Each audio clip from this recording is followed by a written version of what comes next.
Allez, je commence pour les développements limités. Bah, Mathieu, vous répondez s'il vous plaît. Alors, qu'est-ce qu'un développement limité? Hem, alors, on se place sur un intervalle I de R, et je vais vous donner tout de suite la définition d'un développement limité. Alors, on dit qu'une fonction f, définie sur I à valeur dans R, hein, bien entendu, hein, admet un développement limité, au voisinage d'un point x0 qui appartient à I, si et seulement si il existe une fonction polynôme P de degré au plus n, telle que f de x égale euh, P de x plus un petit o de x moins x0 à la puissance n. C'est-à-dire si on peut remplacer f par une fonction polynôme avec une erreur qui est ici, qui est en petit o. Alors, je vais vous dire tout de suite, on va simplifier la vie. On va, à partir de maintenant et dans toute la suite du chapitre, et pour rester dans le cadre du programme, prendre x0 égale 0. Donc c'est en fait des développements limités au voisinage de 0, d'accord? Donc on fait des développements limités, je les noterai comme ça, dl, au voisinage de 0 à l'ordre n. Alors, qu'est-ce que c'est un développement limité? Ben, vous en connaissez déjà. Hein, vous savez que sinus x, par exemple, c'est x plus petit o de x. Eh bien, c'est ça, c'est un développement limité au voisinage de 0 et à l'ordre 1 de la fonction sinus. Ok, donc ça, je vous rappelle, c'est lorsque x tend vers 0, hein, ce développement limité-là.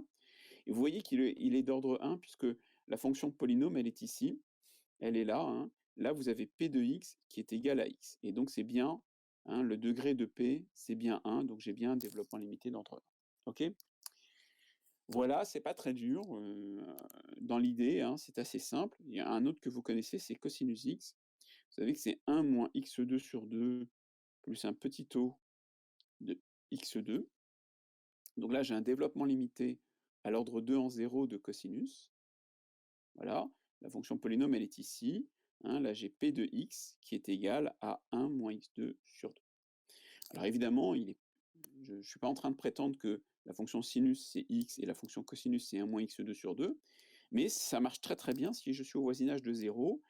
L'erreur, elle est ici, c'est tout caché, hein, c'est dissimulé dans un petit o. L'erreur, elle est dans petit o de x2. Alors pour mieux vous expliquer ça, j'ai prévu un, comment dirais-je, une, un graphe. Alors bougez pas, j'arrive tout de suite. Je bascule sur mon graphe. Voilà. J'espère que vous le voyez. Voilà, il s'affiche à l'écran. Donc ça, c'est GeoGebra. Alors comme d'habitude, alors vous avez la souris quand même. Hein. Donc là, je vous ai représenté le graphe de la fonction sinus. Et maintenant, je vais vous mettre son développement limité à l'ordre 1. Voilà, off. C'est cette courbe bleue là, c'est une droite tout simplement.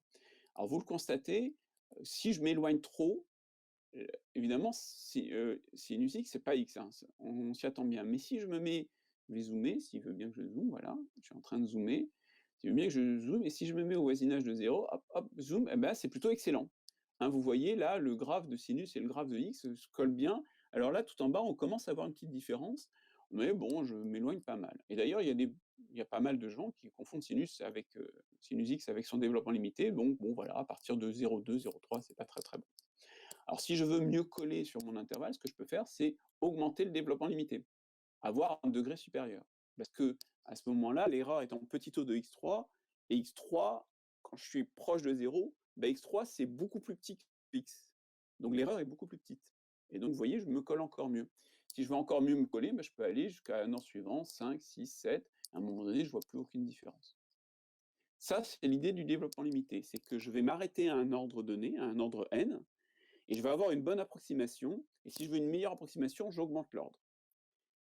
Alors, je fais une pause, je fais un aparté, parce qu'il y a une autre idée super intéressante avec les développements limités.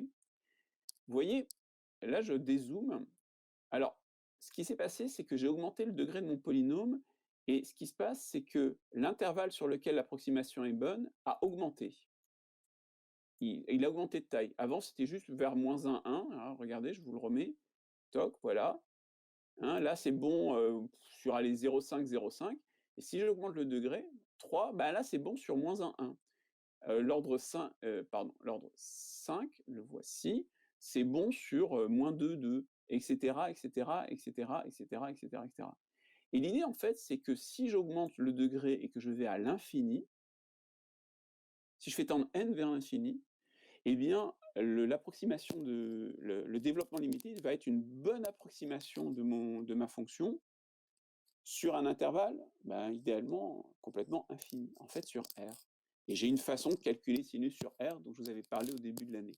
Donc en fait, le développement limité, il sert à deux choses. Il sert à avoir une bonne approximation au voisinage de 0, et puis il sert à avoir une bonne approximation n'importe où. Alors par contre, il faut que j'aille à un ordre vraiment très élevé. Mais c'est pas grave, finalement, ça peut quand même être vachement utile pour calculer la fonction sinus. Et puis la question que vous devriez vous poser, ah c'est super, vos développements limités, merci monsieur. Donc je vous le mets là, hein, regardez, il est ici, il a été calculé automatiquement. Ah oui, mais d'où ça sort et comment on les calcule? Alors c'est justement l'objet de ce chapitre, c'est comment on calcule des développements limités, d'où ils sortent, comment on va faire nos approximations. Alors, on va voir ça. Je rebascule sur mon, mon cahier, le voilà. Le voici. Alors, comment on les calcule? Eh bien, on va les calculer de plein de façons différentes, mais avant de commencer, je vais faire deux remarques très intéressantes qui vont nous faciliter énormément la vie. Alors, la première remarque, c'est, et c'est vraiment un résultat essentiel, c'est l'unicité du développement limité. Si la fonction f admet un développement limité à l'ordre n au voisinage de x0, alors ce développement limité est unique. Et ça, on va énormément... Hop, c'est pas ce que je voulais faire.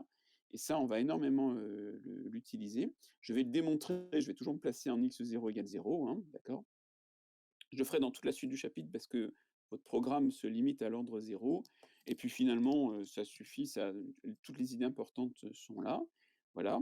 Et je suppose que f de x admet un développement limité à l'ordre n. Alors je vais l'écrire comme ça, je vais l'écrire a0 plus a1x plus a de x2 plus blablabla plus an x puissance n plus petit o de x puissance n. D'accord? Alors là, vous voyez, le polynôme, je l'ai écrit avec tous ses coefficients. Et je vous rappelle, en cas où vous n'ayez pas compris, mais je le mets noir sur blanc, enfin plutôt vert sur blanc, je vous rappelle que au voisinage de 0, eh bien, c'est les grandes puissances qui sont plus petites que les petites puissances. C'est-à-dire que x puissance n va être négligeable devant x puissance n moins 1, qui va être négligeable devant x puissance n moins 2, qui va être négligeable, etc., etc., qui va être négligeable devant x carré, négligeable devant x, négligeable devant 1. Hop. Ça veut dire négligeable. Hein. En valeur numérique, si je faisais mon calcul numérique, bah, x carré, ce serait du 1 millième, quand x, bah, x carré serait du 10 millième, quand x serait du centième seulement. D'accord?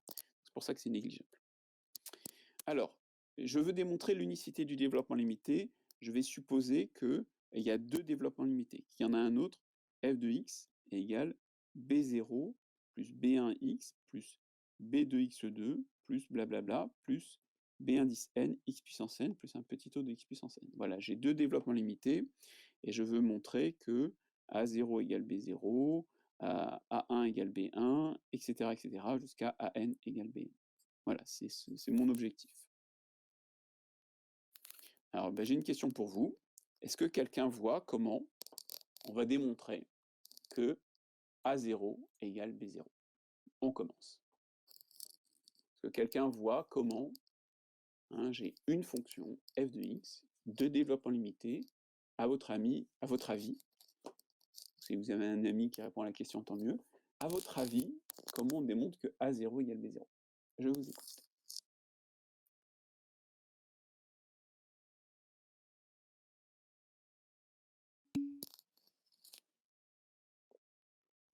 Ouais, je peux soustraire, c'est une première idée.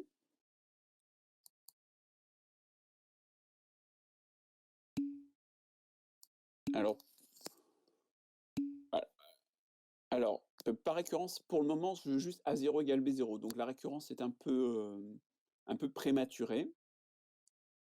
Par l'absurde, bah, si vous voulez, je peux supposer A0 égale B0, mais bon, et alors j'en fais quoi?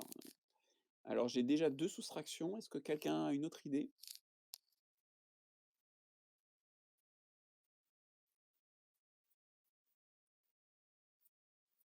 Ah, alors je vais utiliser votre idée. Donc Alors, bon, quotient, moi, j'ai pas envie, hein, quotient, j'ai pas envie parce qu'il faut que je vérifie que, il y a un truc non nul, mais pourquoi pas? Mais bon, là, ça m'embête un peu. Alors, identification des coefficients, Kylian, il y a un souci, c'est que, il faut bien faire attention là, ce machin-là, là, c'est pas ça, c'est pas un polynôme ça, à cause de lui. Donc ça non plus, c'est pas un polynôme à cause de lui. Ce qui fait qu'en fait, je peux pas identifier les coefficients parce que justement, c'est pas 2 fonctions de polynôme. C'est un peu l'idée d'identifier. Bon allez, écoutez, vous m'avez proposé de soustraire, on va faire ça. Donc je vais faire 1 moins 2, d'accord? Donc 1 moins 2, qu'est-ce que ça fait? Eh bien, ça fait 0 égale A0 moins B0 plus A1 moins B1 x plus A2 moins B2 x2 plus etc. etc. plus AN moins BN x puissance n, pardon, c'est pas un x carré, c'est un x puissance n. Et puis je vous rappelle, petit o de xn moins petit o de xn, ben, ça fait un autre petit o de xn que je ne connais pas. D'accord? Voilà. Bon, je veux bien, c'était une bonne idée de soustraire, mais vous n'avez pas répondu à mes questions. Comment je vois que A0 égale B0 maintenant? Comment je vais faire? Est-ce que quelqu'un a une idée?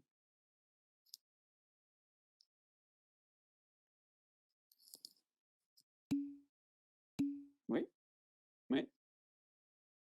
Alors, tous les A moins B font 0. Oui, vous avez raison, Axel, mais vous ne répondez pas à la question.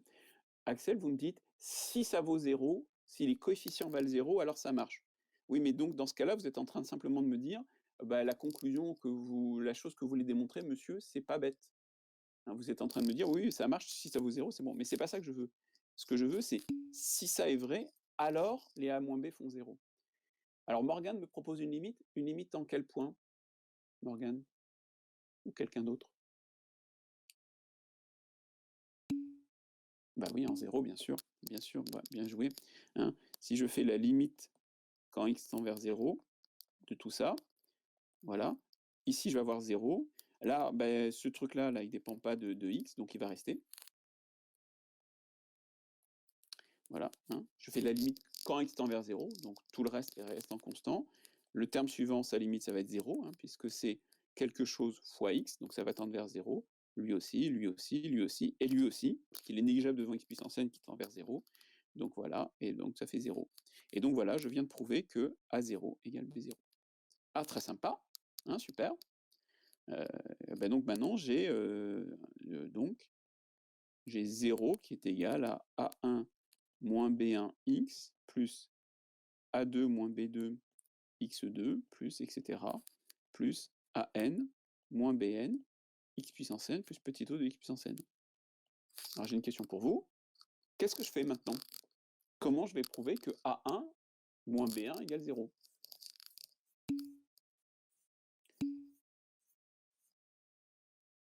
Oui, c'est beaucoup mieux. On peut effectivement, ouais, bien sûr, hein, bravo. La limite en 1, si vous voulez, mais la limite en 1, elle va me donner une équation compliquée. Elle va me donner A1 moins B1 plus A2 moins B2 plus etc. plus AN moins BN plus un petit o, bon bref, que je ne connais pas. Mais effectivement, là, ce que je peux faire, comme je fais la limite quand x tend vers 0, ben, je peux supposer x non nul, hein, sans perte de généralité, hein, pour x différent de 0, eh bien je vais avoir, donc je divise par x, hein, voilà, je vais avoir 0 est égal à 1 moins B1 plus A2 moins B2 x plus etc. plus AN moins BN x puissance n moins 1 plus un petit o de x puissance n moins 1. Et puis je fais encore la limite quand x tend vers 0. J'ai le droit de la faire puisque je peux faire par exemple la limite à gauche et la limite à droite, vous voyez, hein. Je fais pas, ça s'appelle une limite pointée, c'est-à-dire quand x tend vers 0, x différent de 0. Et qu'est-ce que ça me donne? Eh bien ça me donne A0 égale A1 moins B1 plus 0, et donc je viens de prouver que A1 égale B1. Vous avez compris le principe, hein, etc., etc. On recommence plusieurs fois, voilà, etc. On recommence n fois, ou n moins une fois, je crois. Et on a comme ça de proche en proche A2 égale B2, etc., etc., jusqu'à AN égale B. Et voilà, je viens de vous démontrer l'unicité du développement limité. D'où le résultat. Alors c'est très, très intéressant ce résultat d'unicité, parce que ça veut dire que peu importe la façon mais non justement. Ah oui pardon.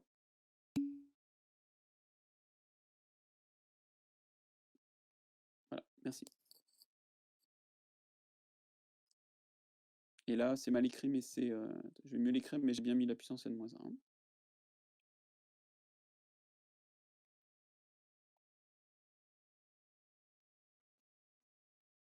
Ça va pas être mieux écrit, tant pis pour moi. Voilà, alors l'intérêt de ce résultat, ça veut dire que les développements limités, peu importe la façon dont vous les calculez, de toute façon, vous du moment où vous obtenez un résultat, voilà, c'est le bon, il y en a pas d'autre. Alors c'est vraiment passionnant. Ça, c'est vraiment, vraiment très intéressant. C'est-à-dire qu'on a tout s'ouvre à nous et puis en plus, si on a une formule pour les calculer et ben, on a tout. Alors c'est la deuxième remarque que je voulais faire, heu, c'est juste un aparté. En fait, il y a une formule qui s'appelle la formule de Taylor, qui nous donne les développements limités de n'importe quelle fonction que l'on connaît. Pourvu qu'elle soit dérivable, la formule de Taylor nous donne le développement limité. Et vous avez, dans le formulaire, j'ai donné des tas de développements limités et la vérité, c'est qu'on les sort avec la formule de Taylor. Alors cette formule de Taylor n'est pas au programme, vous n'êtes pas censé savoir l'utiliser, surtout qu'elle n'est pas commode vraiment à utiliser. Dans le cours, je vais faire semblant de ne pas la connaître et je vais vous sortir comme ça tout un tas de développements limités par des tas de méthodes. C'est pour illustrer mes méthodes, hein. C'est pas passionnant, c'est pas en soi, c'est pas génial. Et puis à un moment donné, bah, je vais être bloqué, je vais pas y arriver. Donc je vais sortir la formule de Taylor, mais je le ferai à la fin. Alors, je vais en profiter bah, pour vous donner un premier développement limité. Un exemple, eh bien, c'est le développement limité de la fonction 1 sur 1 moins x.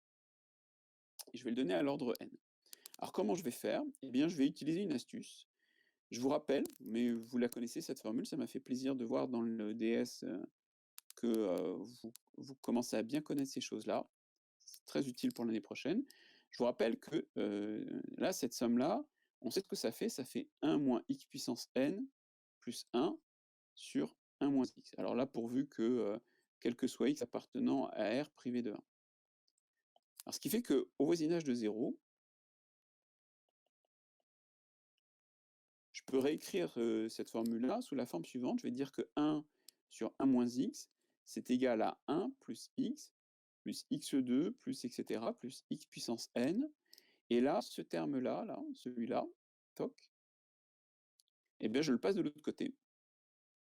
Et il va me donner à ce moment-là plus, alors je vais x puissance, alors vous allez voir, hein, x sur 1 moins x fois x puissance n. Voilà. Donc j'ai réécrit le x puissance n plus 1, je l'ai découpé en deux morceaux. Alors pourquoi j'ai fait ça? Eh bien parce que vous pouvez constater que ce terme-là, c'est un petit o de x puissance n. Ce terme-là, c'est un petit o de x puissance n. Hein, en effet, x sur 1 moins x, x puissance n, divisé par x puissance n, eh bien c'est x sur 1 moins x, et ça tend bien vers 0 lorsque x tend vers 0. Ok? Et voilà, un peu par astuce, je viens de vous trouver le premier DL de la feuille. Les DL, normalement, sont à connaître par cœur. Voilà, il va falloir les apprendre à un moment donné. Ça rentre vite, vous allez voir, ils sont très commodes, hein. J'ai le développement limité à l'ordre n en 0 de 1 sur 1 moins x, qui s'écrit 1 plus x, bah regardez, tous les coefficients valent 1, donc c'est pas dur à retenir. Voilà, plus un petit o de x puissance n. Et voilà notre premier DL, quelle émotion.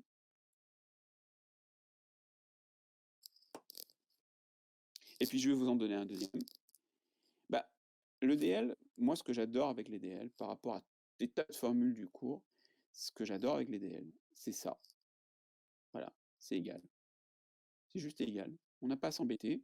Si vous voulez avoir le DL de 1 sur 1 plus x, eh bien, vous n'avez qu'à dire que ça fait 1 sur 1 moins x, et vous reprenez la formule précédente et vous remplacez x par moins x.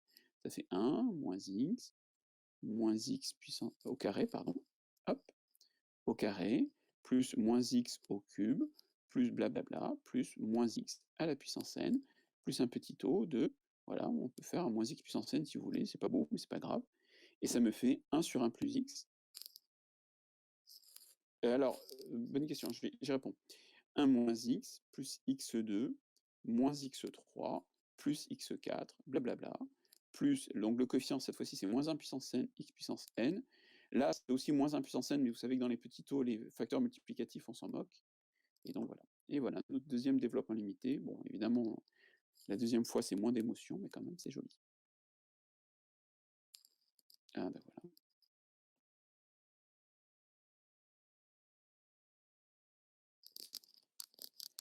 Manon me pose une question. Oui, je remonte 2 petites secondes, voilà. Manon me pose une question. Manon, vous suivez pas. Les développements limités, c'est où on veut. On n'est pas obligé de les faire en 0. Mais on va les faire en 0 dans le cours, on va se limiter en 0. Alors pour 2 raisons. D'abord parce qu'ils sont super faciles à apprendre en 0. Et deuxièmement, il est très facile de faire un changement de variable et de se ramener en 0. D'accord? Je vais faire un exemple puisque vous me posez la question. Ça vous apprendra à poser des questions. Non, ça m'intéresse de... Ah, pardon, c'est pas ça que je voulais faire. Bon. Alors, attendez, désolé, j'ai mis une page blanche pour rien, mais je la supprimerai. Voilà. Alors, vous me posez la question ailleurs qu'en 0.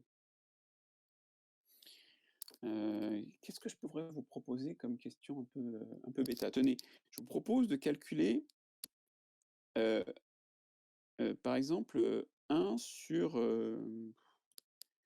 1 quoi? 1 sur 101, 1 101e. Combien ça vaut à peu près?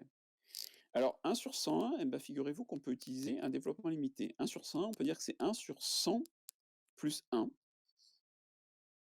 Et là, je peux mettre 100 en facteur. Facteur de 1 plus 1 sur 100, comme ça. D'accord? Donc vous voyez, je veux faire une approximation autour de 100. Et ce que je fais, c'est que par astuce, je me ramène à une approximation là autour de 1, ou alors autour de 0, mais de la fonction que je viens de faire, de celle-ci. Et maintenant, je peux utiliser mon DL, et ça fait 1 centième, facteur de 1 moins 1 centième. Voilà, alors à peu près, hein, par exemple.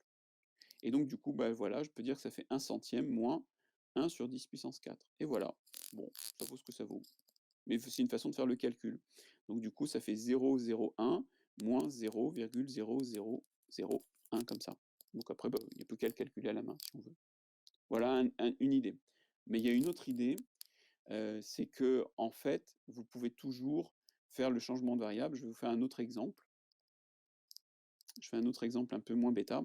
Hein, vous pouvez toujours, si vous voulez, si par exemple vous voulez le DL d'une fonction de f de x en x0, eh bien vous posez grand X égale x moins x0, c'est-à-dire petit x égale x0 plus grand X, et vous avez à ce moment-là que f de x, eh bien c'est f de x0 plus grand X, et à ce moment-là, vous faites le DL en 0 de la fonction g qui a grand X associé f de x0 plus grand X. On fera des exemples. Là, j'ai pas assez de matière pour faire des exemples. Hein.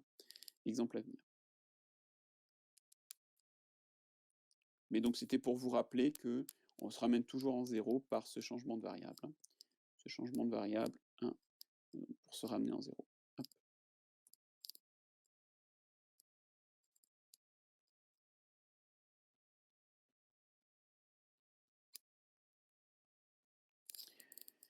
Et j'ai pas fini avec mes affaires avant de commencer mes calculs. Je vais démontrer un dernier théorème. Alors voilà le théorème que je veux démontrer maintenant. C'est un corollaire du résultat précédent. Si f admet un développement limité si elle est paire, alors son développement limité est également paire. Je vous rappelle qu'un polynôme paire, hein, donc je prends un polynôme P appartenant à R de x, paire, donc un polynôme ça s'écrit comme ça en général.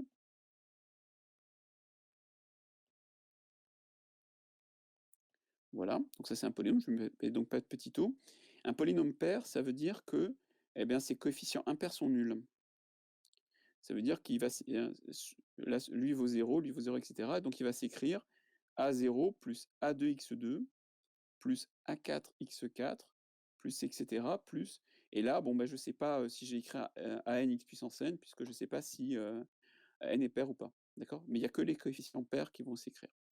Et s'il est impair, j'écris que les coefficients impairs, c'est pas dur. C'est pareil. Ça va me donner P de x égale A1x plus A3x3 plus etc.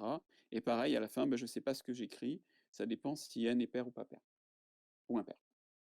Alors, démontrons mon résultat. Supposons que f soit une fonction paire. Je vous rappelle, une fonction paire, c'est pas le même sens. Une fonction paire, donc soit f paire, et avec le développement limité au voisinage de 0 qui va s'écrire, alors f de x est égal, donc j'écris a0 plus a1x plus a2x2 plus etc. plus an x puissance n, un petit taux de x puissance n. Alors, si elle est paire, ça veut dire que f de moins x, c'est f de x. Mais f de moins x, c'est aussi ce machin-là en remplaçant x par moins x. D'accord? Donc ça va me donner a0 moins a1x plus a2x2, puisque là je remplace x par moins x, mais je lève au carré, moins a3x3, puisque là ça va me donner moins x au cube, etc., etc. Et de façon générale, an moins 1 puissance n, x puissance n. Et j'oublie pas mon petit o. Ok? Et là, les deux lignes doivent être égales. Mais, magie, il y a unicité du développement limité. Donc, Kilian avait raison. On peut identifier les coefficients. Mais il ne savait pas. Mais maintenant, je peux, parce que j'ai démontré que je pouvais. Et donc, du coup, puisque j'ai identifié les coefficients, A0 égale A0, bon, c'est pas passionnant, mais A1 égale moins A1. Et ça, oui, ça, vous savez, de toute façon, vous avez un instinct terrible pour les maths. Voilà, donc j'ai A1 égale moins A1, donc A1 égale 0. Bon, A2 égale A2, c'est pas passionnant, d'accord? Mais j'ai aussi A3 qui est égal à moins A3, donc A3 égale 0, etc., etc., etc. Et de façon générale, AN égale moins 1 puissance n à n, incompris le terme exact, égale moins 1 puissance n à n, et donc si n est impair, eh bien an vaut 0. Et voilà, j'ai démontré le résultat.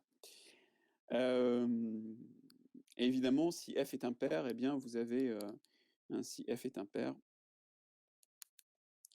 eh bien vous avez f de moins x qui est égal à moins f de x. Je ne termine pas la démonstration, vous pouvez la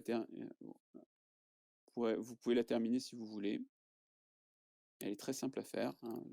Ça peut être un petit entraînement si vous voulez, bon, c'est pas passionnant non plus. Donc ça me fonctionne pareil, hein. Vous avez du coup, je vous laisse faire, vous chercherez ça. Alors c'est pas le résultat passionnant, mais vous allez voir que dans les calculs, ça aide, ça permet d'aller un petit peu plus vite dans les calculs. Okay. Alors voyons maintenant les bonnes nouvelles, elles sont très nombreuses dans ce chapitre. Les bonnes nouvelles, c'est que les développements limités, ça se calcule très, très, très facilement. On a l'embarras du choix. Attention, je scroll.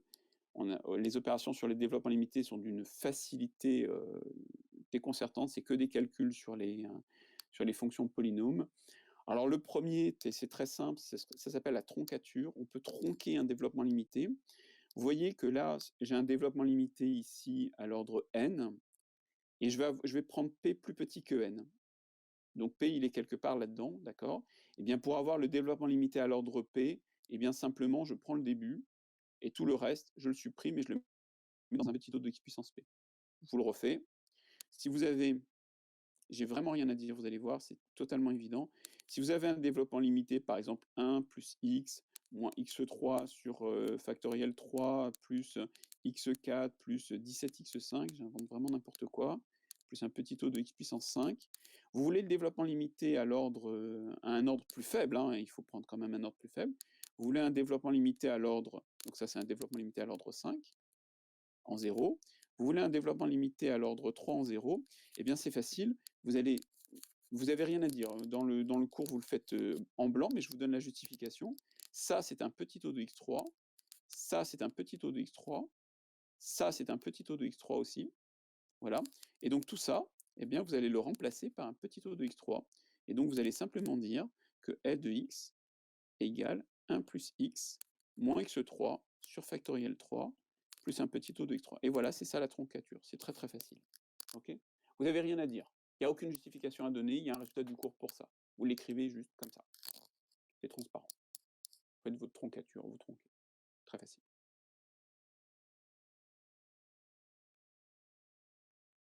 On continue, ça va? Hein, vous me posez des questions si vous ne comprenez pas, mais c'est très facile. Bon, alors maintenant, là, c'est très très simple. Si vous avez un développement limité à l'ordre n, p de x plus petit o de x puissance n, alors pour lambda f, eh bien vous avez le développement limité lambda p plus petit o de x puissance n. Voilà, c'est fini. D'accord? On peut multiplier un développement limité par lambda, c'est archi simple. Bah tenez, je fais l'exemple ici. Je fais l'exemple de... Enfin, c'est une sorte d'exemple explication, hein, d'accord? Si vous avez f de x qui est égal à 1 plus x2 moins x4, moins 7x4, allez, pour faire un truc compliqué, plus un petit o de x5, là j'ai un développement limité à l'ordre, c'est très mal écrit, développement limité à l'ordre 5 en 0, voilà, et vous voulez avoir le développement limité de 2f de x, eh bien vous multipliez tout par 2, voilà, c'est vraiment très simple. Et puis 2 petits o de x5, je vous rappelle, 2 petits o de x5, c'est un petit o de x5. Et voilà, c'est fini. Parce que le coefficient facteur multiplicatif, on s'en fiche. Un petit rappel d'ailleurs, allez, ça va vous être utile. Petit rappel sur les calculs avec les petits o, hein, au cas où vous ayez des soucis. Je vous rappelle que lambda fois petit o de x puissance n, c'est tout simplement un petit o de x puissance n. Attention, lambda différent de 0, hein, sinon j'ai un petit souci. Si je multiplie x puissance n par une puissance de x, eh bien ça fait, je peux la rentrer à l'intérieur en quelque sorte. Voilà, comme ça, vous voyez, très gentil. Et puis pareil avec des petits taux. Hop. Voilà, ça se multiplie. Et puis une dernière question. Et ça fait quoi?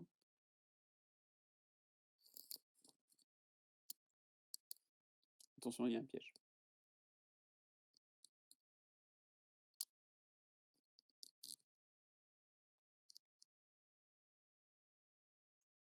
Ça fait quoi alors? Ça vaut combien x puissance n plus petit o de x puissance m?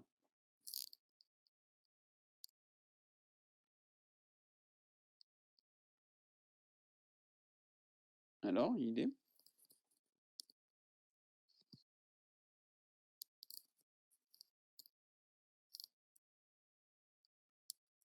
Grand silence.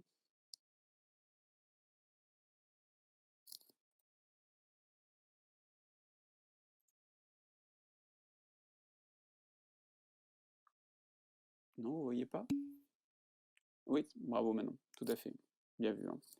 Si m est plus petit que n, donc c'est le cas qui est ici, et bien dans ce cas-là, x puissance n est négligeable devant x puissance m. Et donc là, ça fait petit o de x2. D'accord? Donc ça fait petit o de x puissance m, mais seulement si n est plus petit que m. Okay. Sinon, je peux rien faire d'intéressant. Là, je peux rien faire.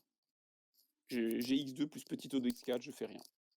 Je m'en fiche. Je le garde comme ça dans mon calcul, je fais pas de calcul avec. Ok.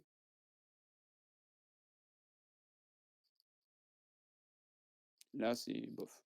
J'ai rien à dire. Ok. Par contre, dans le deuxième cas, comme vous pouvez le constater, je peux dire que c'est un petit o de x2. Voilà. Allez, je vais scroller. Crier numériquement si je ne peux pas le faire. Bon, ça va. Alors, les additions, c'est facile, ça s'additionne. J'ai rien à dire d'autre. Hein, voilà. Vous avez deux expressions, p de x plus petit o de x puissance n, q de x plus petit o de x puissance n. La somme de ces petits o de x puissance n, ça fait un petit o de x puissance n. Et voilà, f plus g, ça fait p plus q. Très facile. Un autre encore, ça se multiplie. Alors, ça se multiplie, là, il y a quelque chose à dire. Je vais faire un exemple tout de suite. Donc, l'idée, c'est que si j'ai ces deux expressions-là, je peux les multiplier. Mais alors, attention, ce qui va se passer, c'est que quand je vais faire p fois q, le degré va vachement augmenter. Il faut que je tronque parce que je suis limité par ce petit o de x puissance n. Alors, des exemples. Imaginez par exemple que vous ayez... tenez, je vais vous faire le développement limité à l'ordre n en... Alors, pas l'ordre n, je vais faire l'ordre 4 en 0, de 1 sur 1 plus x comme ça au carré. Heu, je garde votre question en suspens et vous allez comprendre. Alors qu'est-ce qui se passe?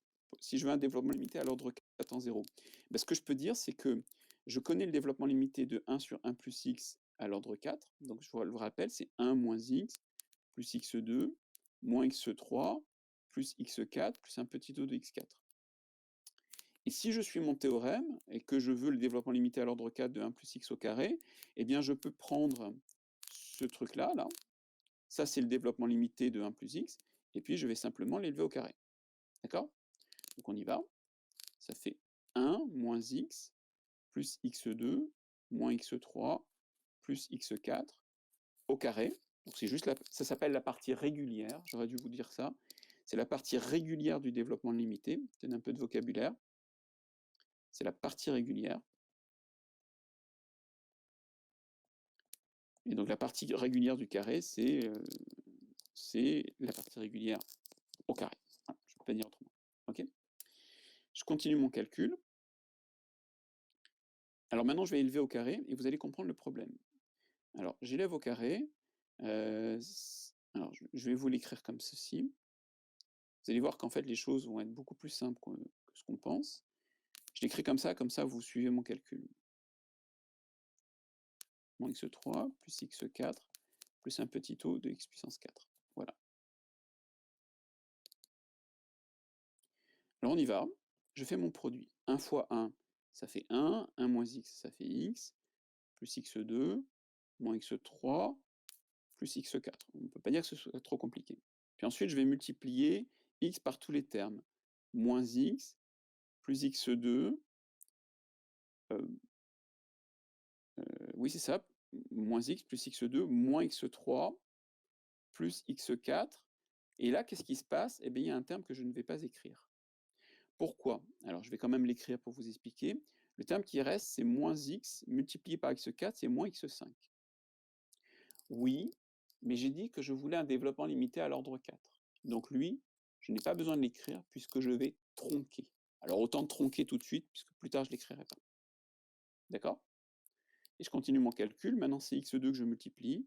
Ça fait plus x2 moins x3 plus x4. Et je m'arrête là, puisqu'après, je vais avoir x2 multiplié par x3, pas besoin de l'écrire, c'est d'ordre 5. x2 multiplié par x4, pas besoin de l'écrire, c'est d'ordre 6. Donc je l'écris pas. Et je continue comme ça. Maintenant, le produit de x3, eh ça fait moins x3 plus x4. Puis la suite, bah, c'est d'ordre trop grand. Et puis enfin, plus x4. Et la suite, c'est d'ordre trop grand. Et puis j'écris un plus petit o de x4. OK? Et maintenant, j'ai plus qu'à regarder ce que ça a donné. Ça a donné 1. Des x, si j'ai bien regardé, j'en ai que 2. Dx2, j'en ai 1, 2, 3. Tiens, c'est une tête sympathique. Oui, c'est exactement ça, Alexis. Vous avez tout compris. Moins 4x3, voilà. Et les x4, normalement, j'en ai 1, 2, 3, 4, 5. J'en ai plus 5. Et effectivement, tous les ordres supérieurs, hop, ils sont absorbés par le petit.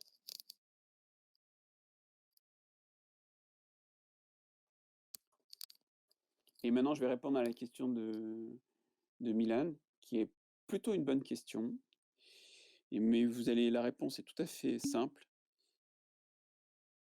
La réponse est tout à fait simple. Regardez, je vais faire un dl à l'ordre 2, par exemple.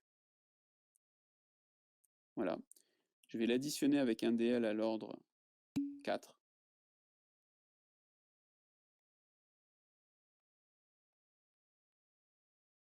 Milan, est-ce que vous voyez ce que ça donne?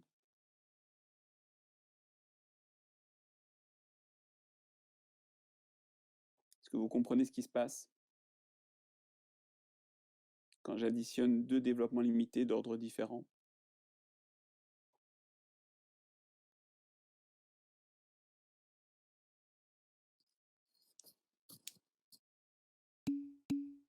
Oui, exactement, exactement. Même le petit taux de x4 part aussi, en fait. En fait, l'ordre le plus bas, il y a un petit taux qui va imposer le calcul, d'accord? Impose l'ordre. Donc après, je n'ai pas le choix. Hop, c'est pas ça que je voulais faire, excusez-moi, voilà. Ça impose l'ordre et après je n'ai pas le choix pour la suite de mon calcul, je suis obligé de faire 2, x moins x ça s'élimine, plus x2, plus petit taux de x2, voilà. En fait, c'est comme s'ils étaient absorbés dans le petit taux de x2. En réalité, d'une certaine façon, cette écriture-là est erronée. Elle n'est pas syntaxiquement incorrecte, mais elle n'a pas vraiment de sens. C'est comme si vous disiez, vous êtes en train de faire un TP, vous avez une quantité qui a une décimale et une quantité qui a un chiffre derrière la virgule, puis une autre qui a 5 chiffres derrière la virgule, bah, ça n'a pas trop de sens de les additionner en fait. La deuxième, vous allez devoir l'arrondir avant de faire la somme. Bah, là, c'est pareil. Comment sait-on si on s'arrête à l'ordre 3, 4 ou 5? Alors, c'est une question vraiment délicate. On ne peut pas vraiment répondre. Ici, je peux vous dire pourquoi j'ai fait ça, c'est parce que j'avais l'intention de le faire. Donc, je vous ai dit, bah, je veux un DL à l'ordre 4. Donc, j'ai mis un petit taux de x4, petit taux de x4, petit taux de x4, et je me suis limité. Voilà, on verra dans les calculs comment on choisit. Parfois, c'est pas très simple. Donc, je viens de vous faire le produit par un scalaire, le produit, la somme et le produit. Logiquement, je devrais faire la division, mais la division est très difficile, assez pénible. Non, je vais faire un truc qui va vous surprendre, mais qui est vraiment super sympa, très pratique, et je vais vous donner, je vais vous inonder sous les DL grâce à ce résultat-là. Eh bien, on peut prendre la primitive d'un développement limité. Alors ça, c'est vraiment génial. J'ai hélas pas vraiment les moyens de vous le démontrer. La démonstration est un peu délicate à cause du petit taux, parce qu'il faudrait intégrer un petit taux, et franchement, sans détails supplémentaires, j'ai du mal à intégrer un petit taux. Donc, bah, je vais comment dirais-je, je vais admettre le résultat. Alors, faites attention à un détail dans ce résultat-là. Donc là, j'ai f a0 plus a1x, etc. Voilà. Si elle admet une primitive grand F, eh bien, j'ai grand F de x égale grand F de 0 plus A0x plus etc. plus AN sur n plus 1, x puissance n plus 1, plus un petit taux de x puissance n plus 1. Faites attention à ce terme-là, ce terme constant qu'il faut que je remette à la main. Okay, alors, vous avez aussi remarqué que là, j'ai une expression polynomiale, puis là, j'ai sa primitive. Primitive de A0, j'ai une primitive. Primitive de A0, A0x, de A1, A1x. Ah, il manque un carré. Voilà, il manque un petit carré ici, faute de frappe. Donc A1x carré sur 2, et puis pour AN, XN, AN sur n plus 1, puissance n plus 1.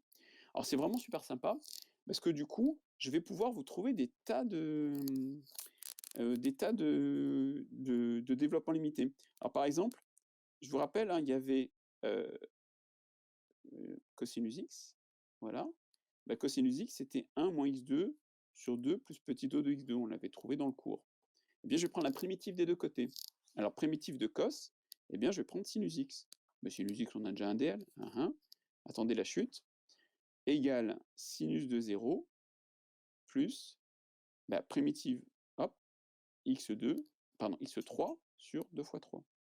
Plus un petit o de x3. Ça me donne un nouveau développement limité, x, moins x3 sur factoriel 3, plus un petit o de x3. Et voilà, j'ai un développement limité de sinus x à un ordre supérieur, en passant à la primitive.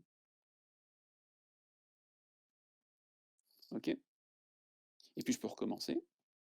La primitive de sinus, je vais prendre moins cosinus, égale moins cosinus de 0. Je prends le primitif de la suite du DL. Là. Ça va me donner plus x2 sur 2, moins x4 sur 4 fois factoriel 3, plus un petit o de x4. Et oui, vous avez remarqué que ce qui est génial, en fait, c'est que mon degré, en fait, je l'augmente à chaque fois. Donc en fait, je suis en train de vous trouver des développements limités des fonctions usuelles à des degrés supérieurs. Donc là, je multiplie tout par moins 1, et puis je vous rappelle que cosinus de 0, c'est 1. Donc ça fait 1 moins x2 sur 2, plus x4 sur factoriel 4, plus un petit o de x4. Etc., etc., etc., de proche en proche. Je peux vous donner le développement limité des fonctions usuelles à des ordres quelconques. Je vous donne celui de sinus d'abord. Sinus de x, donc je fais etc. ici, hein, ok. Eh bien, ça va donner à l'ordre quelconque x moins x3 sur factoriel 3 plus x4 sur factoriel 4 moins x5 sur factoriel 5, etc., etc. Je vais vous le donner non pas à l'ordre n, parce que je ne sais pas si n est pair ou pas, je vais vous le donner à l'ordre 2n plus 1, x puissance 2n plus 1 sur 2n plus 1 factoriel, plus un petit taux de x puissance 2n plus 1. Voilà. Et pour cosinus, eh bien, le développement limité, c'est 1 moins x2 sur 2, au factoriel 2 si on veut, plus x4 sur factoriel 4, moins x6 sur factoriel 6, etc., etc., plus, j'ai oublié puissance n ici, moins 1 puissance n, x puissance 2n sur factoriel de 2n, plus un petit taux de x puissance 2n. Voilà.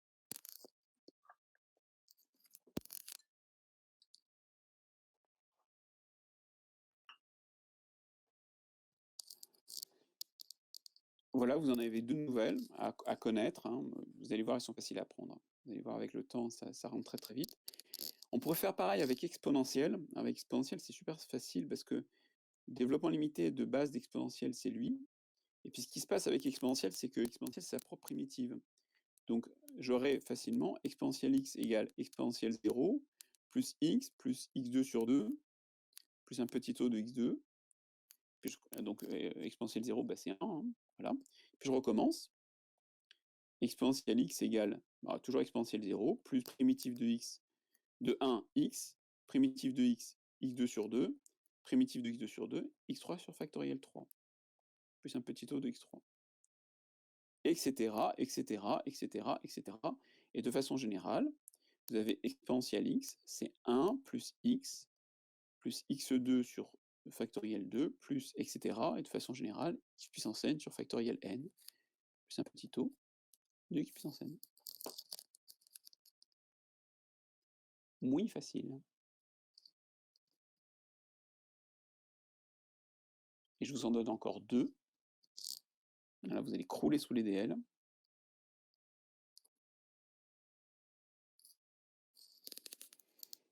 Vous vous rappelez que 1 sur 1 moins x, c'était 1 plus x plus x2 plus, etc., plus x puissance n, plus un petit taux de x puissance n. Eh bien, je vais en prendre la primitive, une primitive. Oui, oui.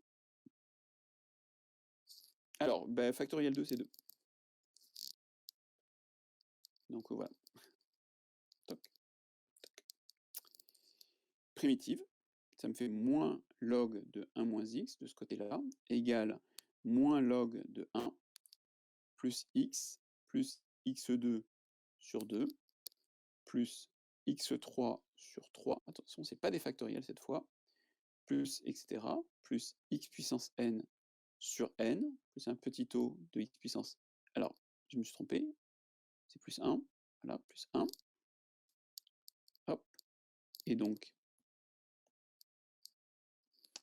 je multiplie tout par moins 1, hein, log de 1 moins x, ça va me donner moins x, moins x2 sur 2, moins x3 sur 3, etc., etc., moins x puissance n plus 1 sur n, plus un petit taux de x puissance n plus 1, donc vous pouvez tronquer à l'ordre inférieur, hein, si ça vous embête. Et puis grâce à ça, en transformant x en moins x, en prenant ce résultat-là en moins x, eh bien je vais avoir le développement limité de log de 1 plus x, qui va me donner x moins x2 sur 2, plus x3 sur 3, etc., etc., plus, alors c'est moins 1 puissance n plus 1, x puissance n plus 1 sur n, plus un petit taux de x puissance n plus 1. Voilà, vous avez déjà une bonne partie du formulaire qui est là. Il en manque deux assez importantes.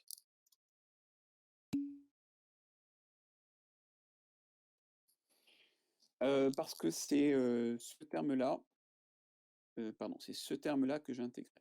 Voilà. Ah, pardon, c'est sur n plus 1, excusez-moi.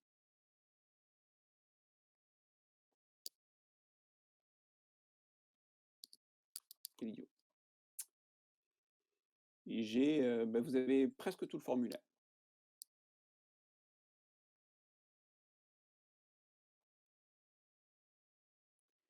Alors la séance, arrive à son terme. Je vais vous donner, quelques calculs à faire pour demain. Vraiment, je vais pas vous noyer sous le calcul. Comme ça, vous pourrez vous entraîner avec tout ça, hein. Je vais vous demander de me calculer des développements limités. Alors, on va commencer par, je voudrais pas vous donner des choses trop difficiles. Tenez, on va faire ça. Ça, c'est facile. Alors là, vous allez me le donner à l'ordre n, enfin à l'ordre 2n plutôt, voilà, en 0. Puis après, vous allez faire arc-tangente. J'espère que vous voyez le lien. Voilà, comme ça on en aura un de plus. Bon, j'espère que vous comprendrez. Et puis pour vous entraîner, je vous propose de me faire par exemple le développement limité à l'ordre 5 en 0 de, par exemple, on peut faire sinus carré de x, voilà. Qu'est-ce qu'on peut faire encore? On peut faire le développement limité à l'ordre, il est vraiment pas dur celui-ci, vous allez voir, beaucoup plus facile qu'il en a l'air, de exponentielle de moins x2 sur 2. Vraiment pas dur. Et puis un autre, un chouïa plus difficile, histoire d'avoir un petit peu de calcul quand même. Développement limité à l'ordre 3 en 0. Vous allez me faire exponentielle x plus exponentielle moins x, multiplié par, et bien on peut faire par exemple du cosinus, cosinus x. Voilà. Alors du coup, on va faire le DL à l'ordre 4. Voilà, je vous les ai pas noyés sous le calcul, on ne peut pas dire ça. C'est comme ça, vous vous entraînez, vous me faites ça. Est-ce que je peux pas vous en donner un vraiment plus difficile, parce qu'en fait, ce qui est difficile, c'est la composée, et la composée, ben, on la fera demain. Voilà. Si vous avez des questions, j'y réponds. Sinon, je vous remercie de votre attention, et à demain.